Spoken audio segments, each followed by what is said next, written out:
As bênçãos de Deus, elas são como um rio. E o rio ele vai fluindo tranquilamente.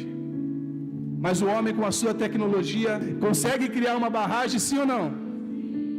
E às vezes é o mesmo que nós estamos fazendo na nossa vida espiritual. Os rios das bênçãos de Deus nunca param de fluir. Você precisa entender isso.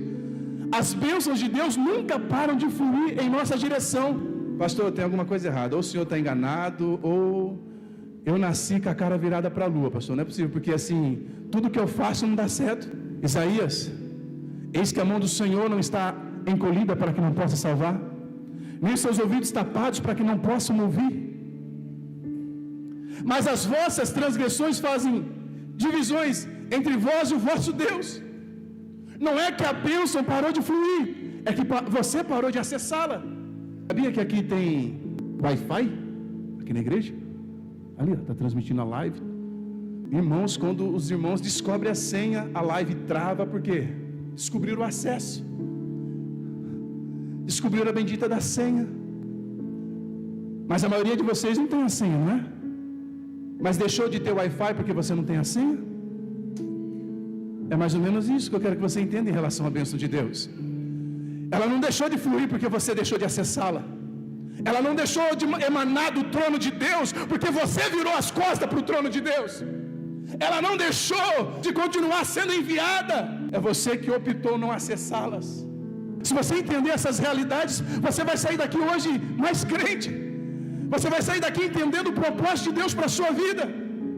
As bênçãos nunca parou de fluir em sua direção. Você parou de acessá-las.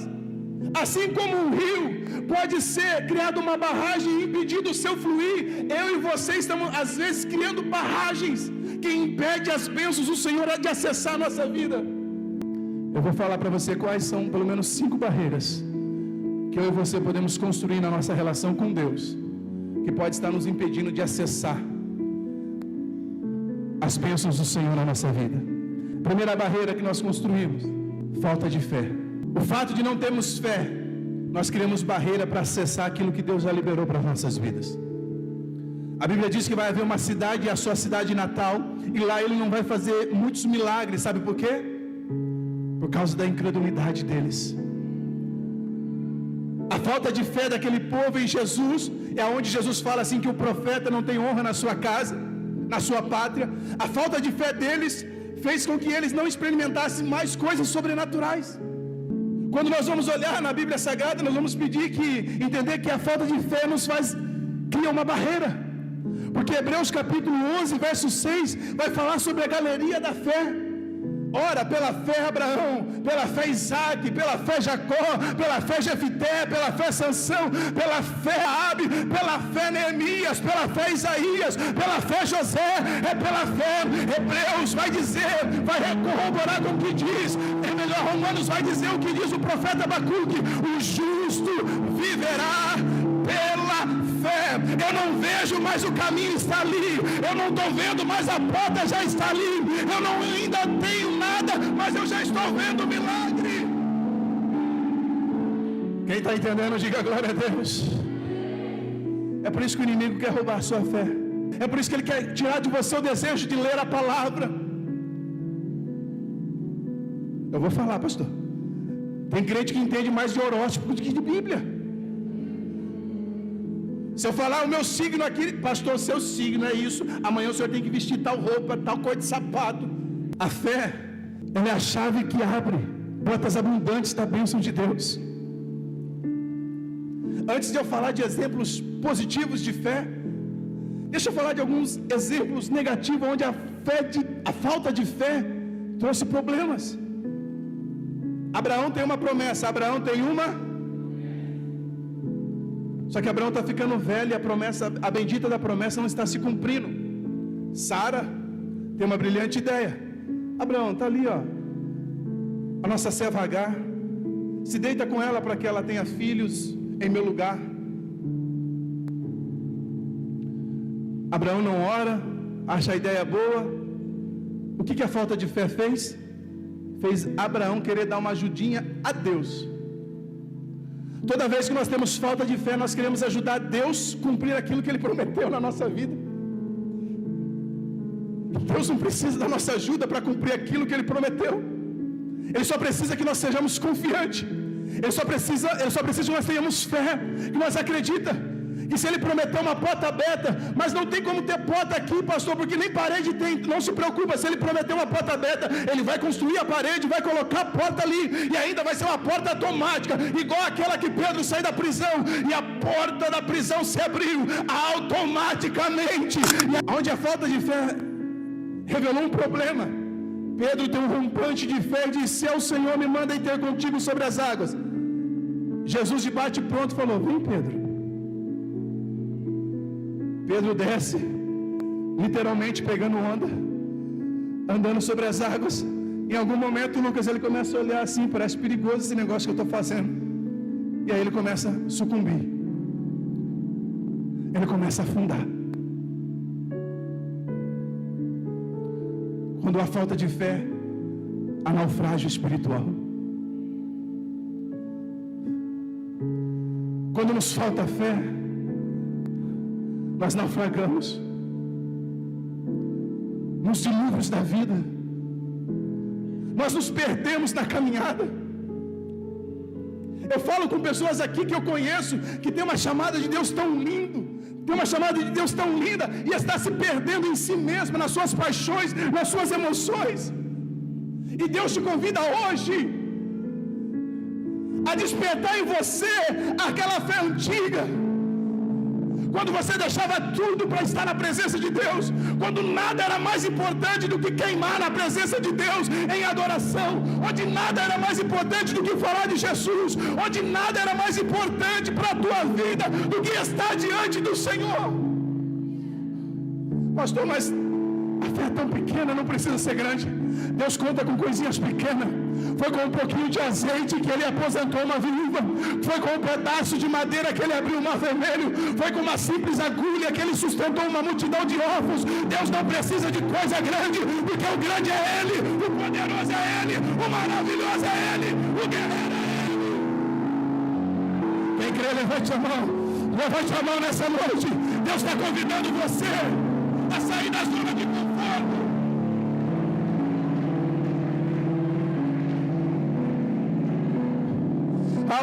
Levante a mão que eu vou liberar uma palavra profética. Diz o Senhor para você que crê: a glória dessa última casa será maior do que a primeira. Eles vão olhar para a tua vida e dizer: como? Mas você estava lá, mas graças a Ele agora eu estou aqui. Mas você estava caído, mas graças a Ele agora eu estou de pé. Mas você estava perdido, mas agora graças a Ele eu estou. Aleluia, eu fui encontrado. Graças a Ele. É graças a Ele. Oh, aleluia. Aí já que eu falei mal de Abraão, falei que ele deu uma mancada, né? Deixa eu ajudar Abraão também, porque se Abraão foi um exemplo do que a falta de fé pode fazer, Abraão também é um exemplo do que a fé é capaz de produzir.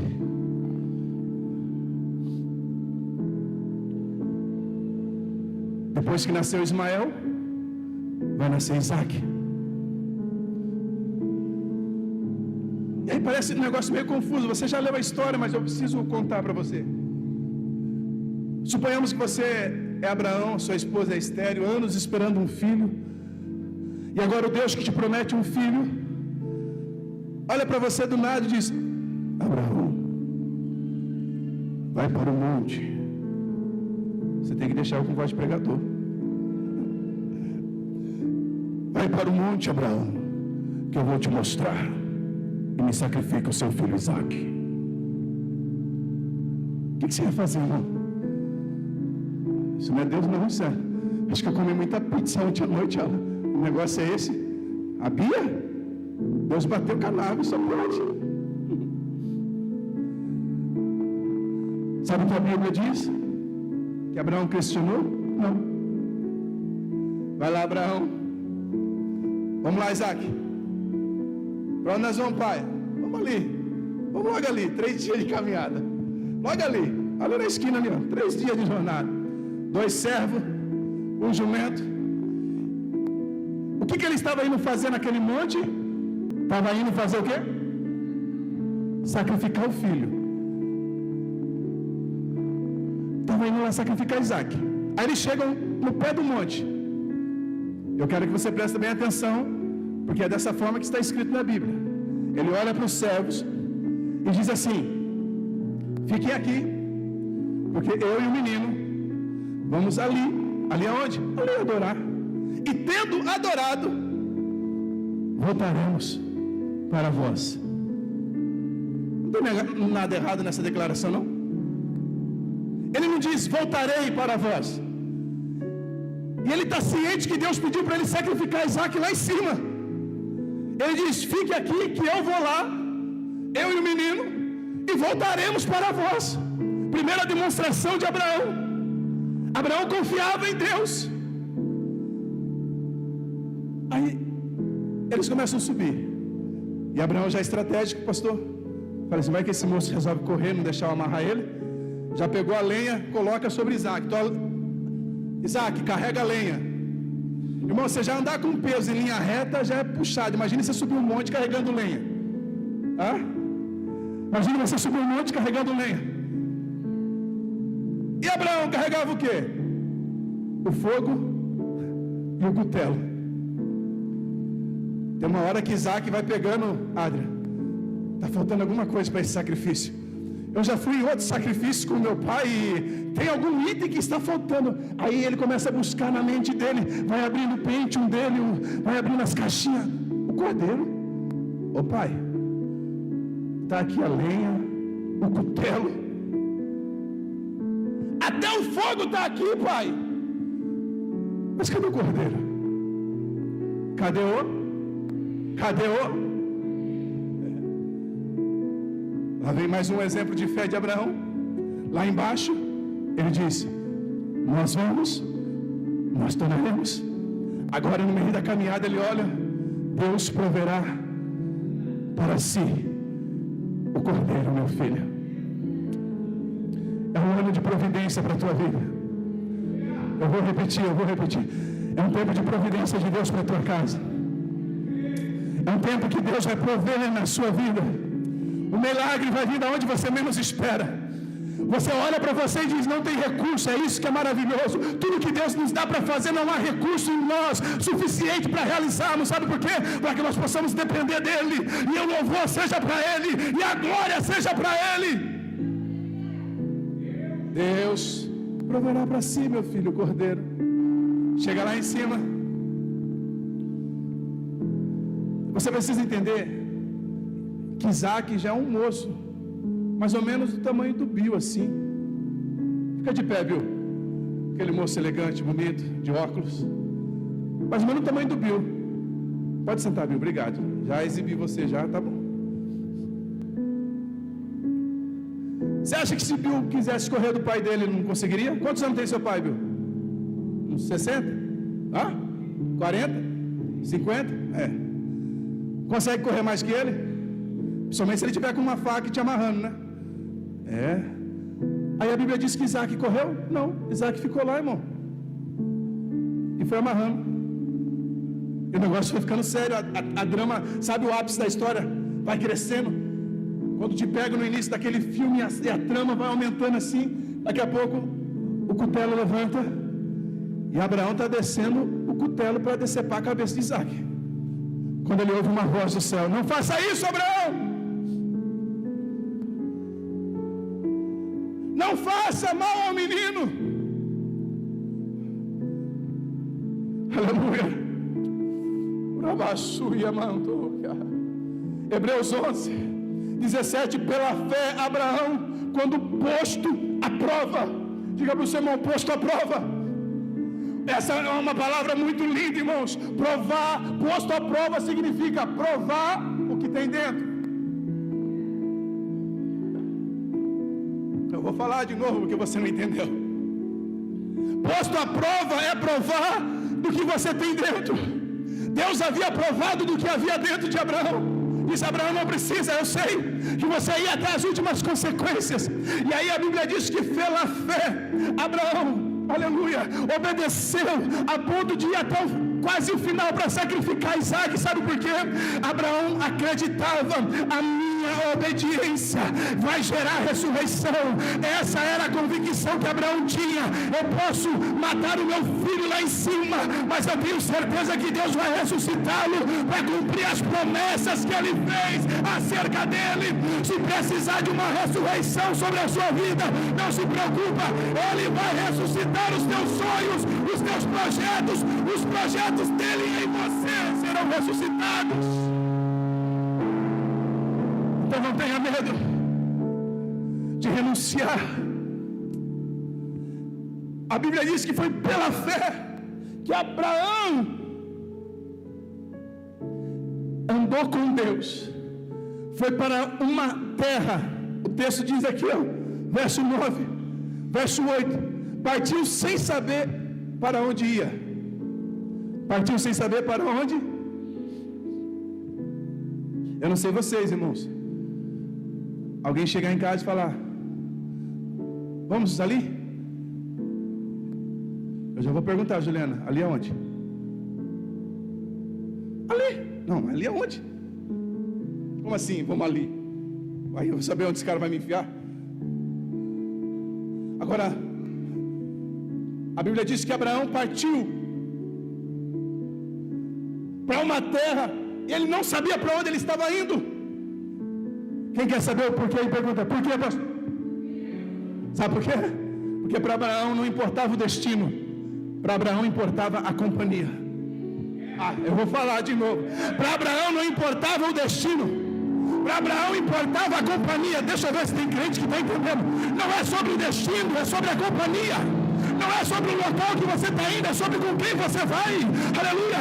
Pode se ver lá no deserto, o diabo levou Jesus ao pináculo do templo, mas o Espírito leva Jesus ao deserto. Mas é melhor o deserto com o Espírito Santo do que as alturas sem Ele. Não é sobre o destino, é sobre a companhia. Ainda que eu andasse pelo vale da sombra da morte, eu não temeria mal algum. Por que, Davi? Por causa dos troféus? Não. Por causa do destino? Não. Por causa do que, Davi? Porque a tua presença estás comigo. Ainda que eu andasse pelo vale de sombra e de morte, não temeria mal algum, porque tu estás comigo. Não é sobre destino, é sobre companhia.